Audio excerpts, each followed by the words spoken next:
So Texas is kind of considered like the mecca of like voice acting. You have like Funimation that is now Crunchyroll Studios here. You have a lot of voice actors that come directly from Texas. And I know a lot of people here who are very talented, friends of mine who are very talented, people that I've known that want to get into voice acting. What would be the key thing that you would give advice for them in order to try to break into voice acting? What would be some things they should do? Well, my single bit of advice is don't. And now, I'm not saying that to be a snot. I'm a snot, but I'm not trying to be a snot, okay? Because what you're really asking is, I want to become an actor.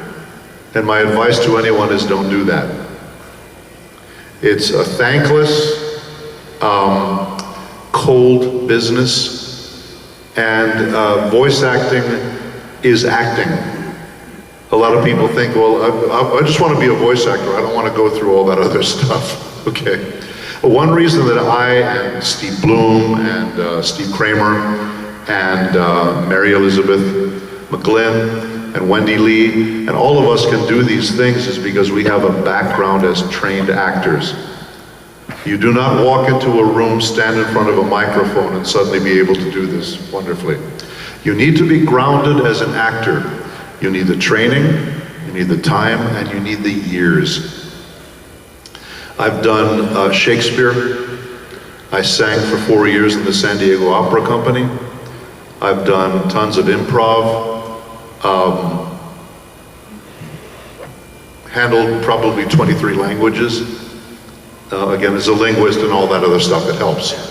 But okay, having been a jerk the way I'm supposed to be, so that people don't later on tell me, well, you didn't say to me it was so hard. Okay, well, it is. First of all, you need to ground yourself and learn the technique. Take the classes, take the workshops. Improv, incredibly important.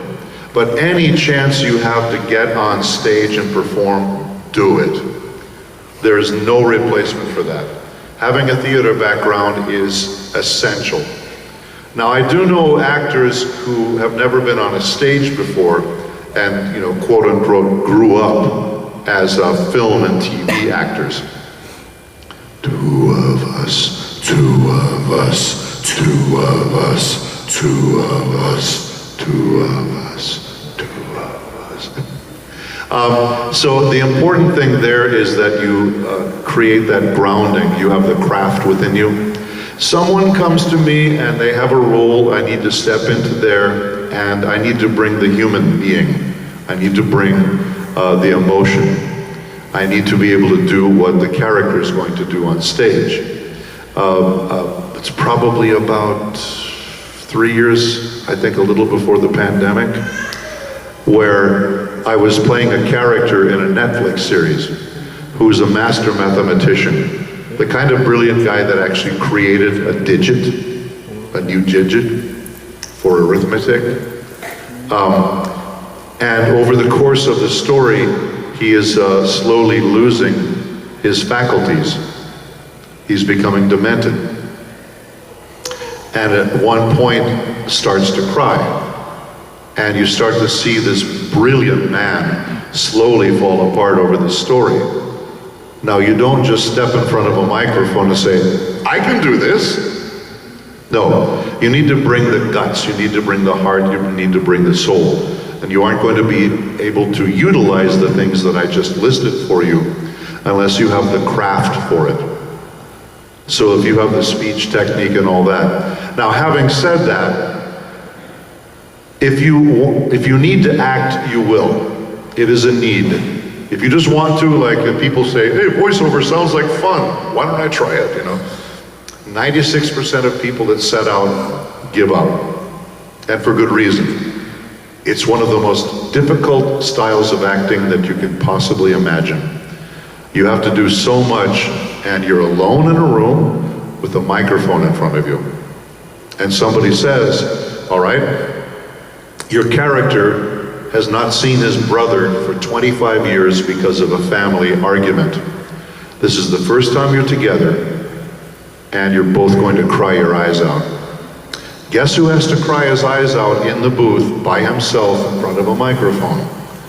You don't just do that by saying, okay, I'll just be emotional suddenly. You have to be able to be in touch with that. A certain number of years helps also.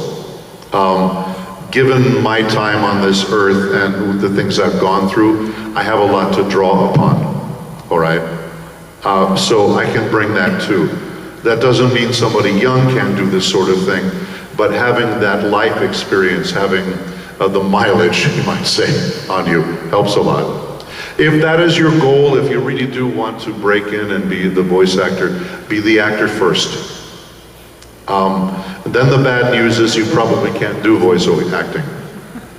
I'm not talking about how special and amazing I am. No, the trouble is, to be a voice actor, you have to have a very peculiar, very strange, almost bizarre combination of skills and be able to use them effectively while acting, while bringing a character to life.